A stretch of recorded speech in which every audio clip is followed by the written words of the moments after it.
Welcome to the Week in Review, the show that brings you up to date on the week that was. Here are the top stories. Budget session ends, but crucial bills are introduced. Sebi plans new rules to regulate mutual funds.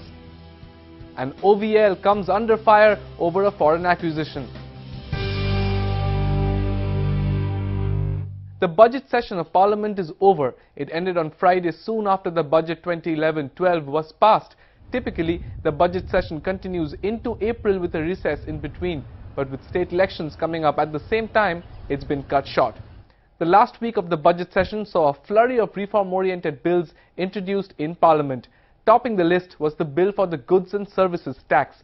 Another is the much-awaited banking bill. That proposed legislation would give the Reserve Bank the extra powers it needs to give industrial houses banking licenses. A third crucial bill brought in during the week was the one intended to reform India's pension industry. The PFRDA bill allows for a portion of the pension corpus to be invested in stock markets. Significantly though, it doesn't mention foreign companies. The bill's original draft allowed 26% FDI in pension funds. Switching to other news, a fresh set of norms could soon be put in place for India's mutual fund industry. Market regulator Sebi plans to bring in additional regulations to prevent distributors from mis-selling mutual funds. Last month, it sent funds a note on practices used to sell schemes. It then held a follow-on meeting with the larger asset management companies. There are roughly 100,000 distributors in India, and since Sebi can't regulate them directly, it's going through asset management companies. State Bank of India could begin a huge fundraising campaign overseas. It's looking at issuing foreign currency bonds worth up to $5 billion. The bank is likely to raise the money in several stages. SBI needs the money so it can provide large loans to Indian companies with international operations. It has already raised close to $4 billion through bonds in the past.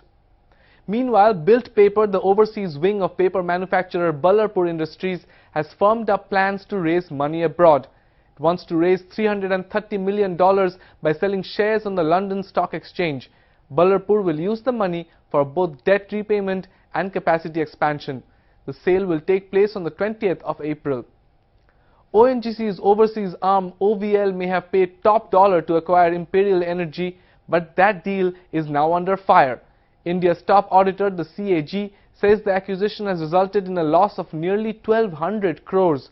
That estimate is for the period from January of 2009 to March of 2010. The CAG says Imperial's main Siberian oil field only produces some 17,000 barrels a day. OVL's original target was 35,000.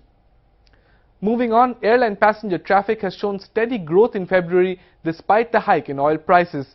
Air India's domestic traffic increased 15.8%, while Kingfisher's went up by 19%. Indigo saw a 18.7% increase, and SpiceJet's growth was at 13.8%.